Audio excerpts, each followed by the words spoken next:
আমাকে অফার হচ্ছে তৃণমূলে জয়েন করার জন্য। অফার কে দিচ্ছে আপনি?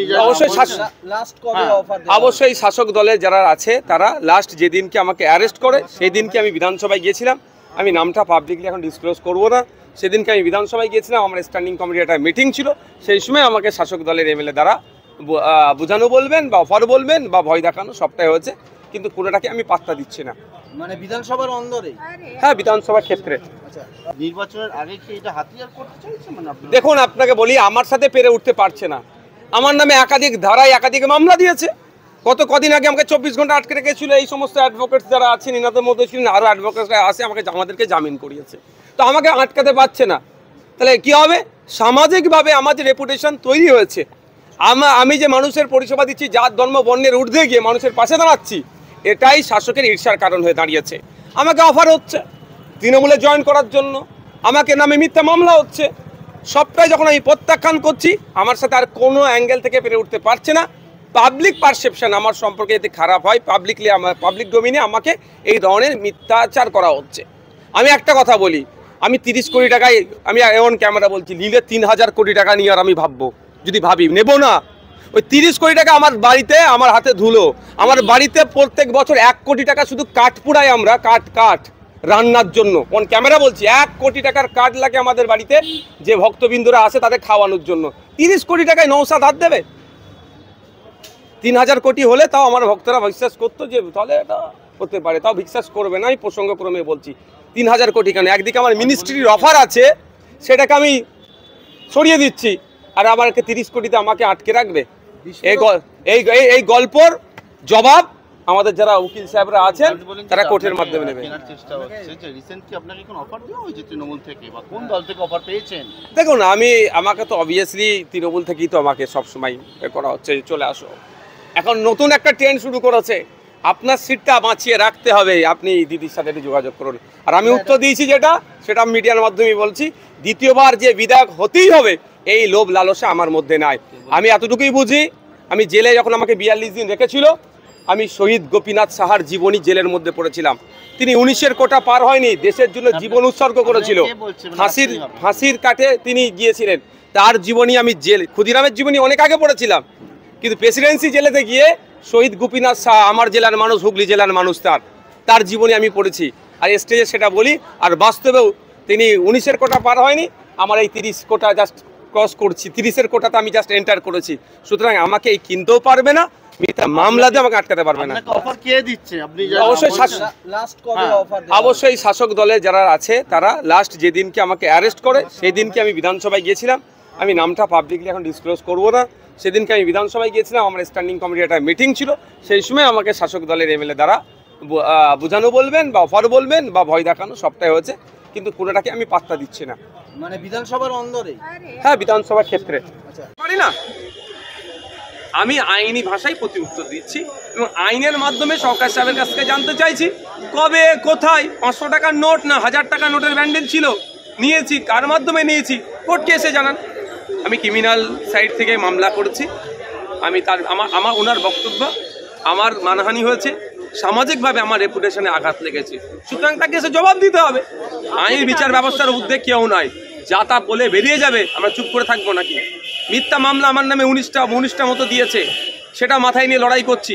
যখন আমাকে মিথ্যা মামলা অফার দিয়ে যখন আমাকে আটকাতে পারছে না, সামাজিকভাবে আমার রেপুটেশন খারাপ করতে চাইছে। যারা সামাজিকভাবে আমার রেপুটেশন খারাপ করছে তাদের বিরুদ্ধে, তাদের ভাষায় আমি তাদেরকে ওই বলে না যে কাদা ছুড়াছুড়ি, এটা আমার দ্বারাই সম্ভব নয়। আমি স্বচ্ছ আছি, আমার কনফিডেন্স আছে, সেই জন্য আমি আইনের দ্বারস্থ হয়েছি। আমি আইনের মাধ্যমে জবাব চাইছি, দম থাকলে আইনের মাধ্যমে জবাব দেবে। আমি আমার আইনজীবীর মাধ্যমে সেই তার আজকে কোর্টে অ্যাপেয়ার হয়েছি, কোর্টে আমি আজকে মামলা দায়ের করেছি। দেখুন, একটা কথা বলি, আমাকে টার্গেট কেন করছে এটাই বুঝতে হবে। তো বিজেপি যেখানে 77টা এমএলএ, সেখানে কোনো সমস্যা নাই, অবজারভার নাই। যে সংযুক্ত মোর্চা তথা আইএসএফের একজন এমএলএর কাছে এত কেন? সংযুক্ত মোর্চার এক এমএলএই সারা রাজ্যের মানুষকে বুঝিয়ে দিচ্ছে বিজেপি তৃণমূলের বাইনারি কোন জায়গায়, আর অ্যাকচুয়াল মানুষের জন্য কোনগুলো করতে হবে। ভয় পেয়েছে, আমাকে প্রথম অফার করেছে, অফার আমি প্রত্যাখ্যান করেছি। আমার নামে মিথ্যা মামলা দিয়েছে, আমাকে আটকাতে পারিনি। 42 দিন একবার জেল খাটালো, একবার 24 ঘন্টা জেল কাটালো, তাতেও আমি যখন ওদের কাছে মাথা নত করছি না, তাহলে ওরা কি দেখছে, সোশ্যাল মিডিয়ার প্ল্যাটফর্মটাকে আমার এগেনস্টে ব্যবহার করতে চাইছে। সেই জন্য ওরা কি করছে, আমার নামে মিথ্যাচার করছে। কোনোদিন দেখবেন এআই দিয়ে ভিডিও বানাবে বা ছবি পোস্ট করবে, বিজেপির কোনো নেতা বা কারোর সাথে আমার ছবি পোস্ট করে দিতে পারে। তবে আমি এতটুকুই বুঝি যে কোনো রাস্তার পথকুকুর যদি মানুষকে কামড়ে নেয়, মানুষের উচিত হবে না এই পথকুকুরকে কামড়ানো, তো যথাযথ ট্রিটমেন্ট করার জন্যই উচিত হবে। সুতরাং আমাকে কেউ মানে কুভাষা কথা বলে, আমাকে কেউ মিথ্যার আশ্রয় নিয়ে আমার এগেনস্টে মিথ্যাচার করবে, আমিও মিথ্যার আশ্রয় নিয়ে তার এগেনস্টে মিথ্যাচার করব, এই কাদা ছুড়াছুড়ি অন্তত আমার রাজনীতির কেরিয়ার আমি করতে চাই না। কারণ আমি ক্ষমতা দখলের জন্য রাজনীতিতে আসিনি, সমাজ ব্যবস্থা পরিবর্তনের জন্য এসেছি। তো সমাজ ব্যবস্থা পরিবর্তন করতে গেলে অনেকটা স্যাক্রিফাইস করতে হয়, অনেকটা গায়ে মেখে দিতে হয়। আমি অনেকটা গায়ে মেখেছি, কিন্তু এই নোংরামি চরম সীমায় পৌঁছে যাচ্ছে, সেজন্য আমি কোর্টের দ্বারস্থ হয়েছি। মুখ্যমন্ত্রী রাজ্যের কোথায় কোথায় যাবে আমরা তো ঠিক করতে পারি না, তিনি যেখানে ইচ্ছা যেতে পারেন। তবে মুখ্যমন্ত্রীর যে প্রমিসগুলো করে ক্ষমতায় এসেছিলেন 2011-এর আগে, যে কথা গল্পগুলো শুনিয়েছিলেন, সেগুলো কটা বাস্তবায়ন করছে এটা আমরা চাইবো। উত্তরবঙ্গে যাচ্ছেন, চা শ্রমিকদের বঞ্চনার কথা তিনি মুখে বলছেন না। একটা চা শ্রমিক মাত্র 250 টাকা প্রত্যেক দিন তার মজুরি পায়। স্কিল লেবার, চা শ্রমিকরা স্কিল লেবারের মধ্যে পড়ে। 450 টাকা পশ্চিমবাংলায় যাও, আমি মনে করি এটা কম, অনেক কম। মিনিমাম ওয়েজেস হচ্ছে স্কিল লেবারদের জন্য 450 টাকা।